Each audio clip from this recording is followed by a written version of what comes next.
Exactly 1 month ago today, I bought this Sony a7 IV that I'm filming this video on with one goal in mind, and that's to make money from photography. So if you're in the same boat, either looking to make some extra cash or already doing so and not seeing the major dollar signs that the YouTube gurus have promised you, then hopefully you'll get something out of this video, because today I'm going to share my top 3 learnings over the past month. And most importantly, at the very end of this video, I'll reveal how much I've made so far, so make sure you stick around for that.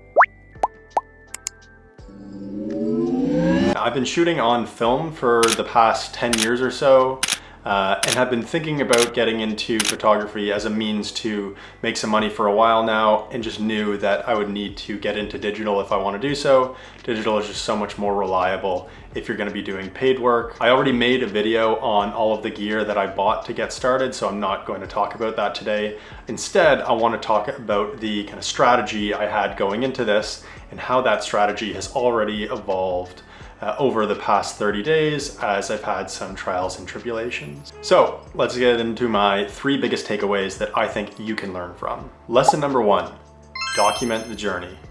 Now, this is a little bit controversial, but it's very much a learning that I stand by.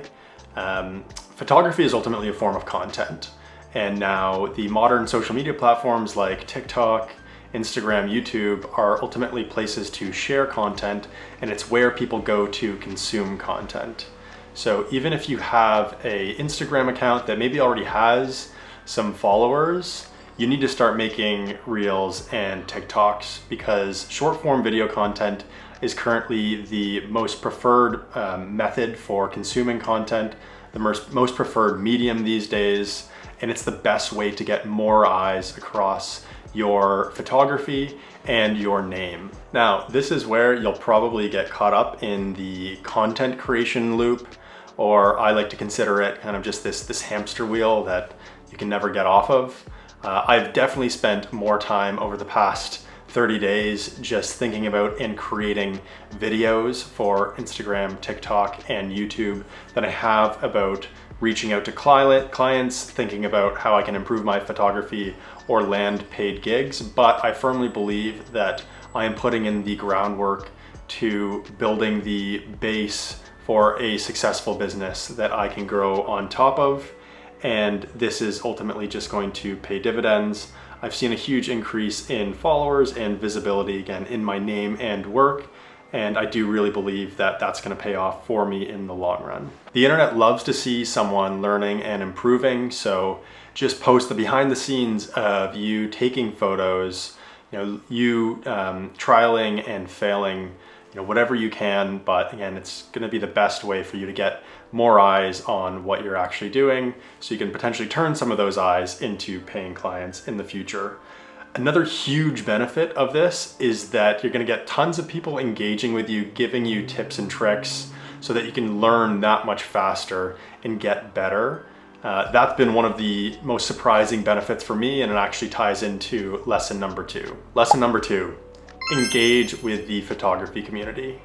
Again, I have been completely blown away with how many people have spent the time not just like adding little encouraging comments on my Instagram posts or TikTok posts, but writing like huge paragraphs explaining exactly what I should or shouldn't be doing.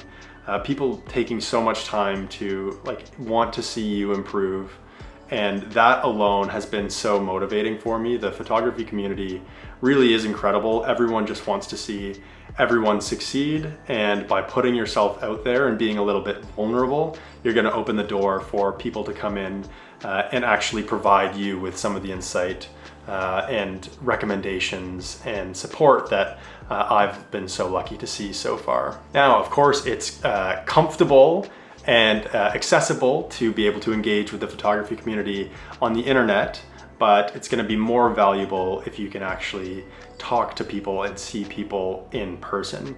At the very first gig that I went to, and I talked about this briefly in my last video, I showed up, I was a little bit nervous. There were 2 other photographers there and 1 videographer with this huge rig. It was super intimidating. One of the photographers looked like he had been in the game forever. But in between sets, I just went up to him and chatted with him. He was so willing to just shoot the shit and give me advice on, you know, what settings I should be using for gig photography. He had been in the game for like 30 years. He typically takes portrait photos, but he was actually friends with one of the bands that were playing and was doing them a solid and was just there shooting for free, which actually leans into my third takeaway. Now, lesson number 3, free work is a necessity. I can't tell you how useful it's been for me to be able to just show up to gigs knowing that there's no paycheck on the other side of it. Obviously that would be nice. Obviously it would be, you know, great to know that I was getting compensated financially for the time and effort I'm spending showing up to these gigs. But not having that expectation of someone paying you for the work that you're doing just means that you can kind of relax and just do your thing. I feel like if you were to just dive right into doing, you know, paid work, paid content, then you would just be focused on, you know, delivering what you think the potential client is going to like from you, as opposed to being able to, you know, create the photos and capture the moments that you like, that's, you know, made you go down this path of photography and looking to get paid from it. And so I can't advocate enough how, you know, useful that has been for me. I've now done 4 live music gigs, all for free. I'm a fan of live music. I mean, I'm just showing up to these places. I would go anyways, but just to be able to take photos for these bands that are up and coming and don't necessarily have the budget and money to spend on a professional photographer means that they're also just that much more grateful for the work and time that you're putting in. And I think if you're willing to put in time to do something for free, then that's a really good indicator that you're going to stick with it long term and eventually turn it into something that actually pays you money. Obviously that is the ultimate goal, but overall, again, can't advocate enough for doing free work to get started. Now, I did just briefly allude to it, but the question is, how much have I made so far? The answer is a big fat 0.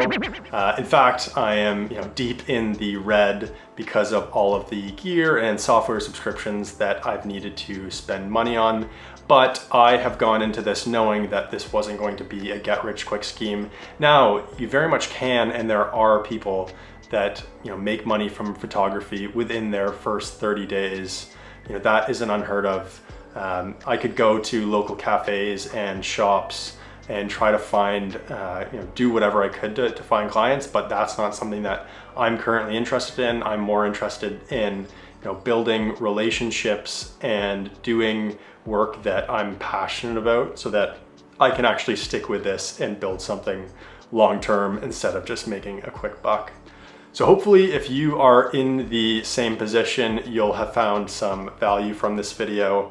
And I'm only 30 days in, there is still so much to learn. I will continue to post my trials and tribulations along the way. So don't forget to like and subscribe to find out where this goes.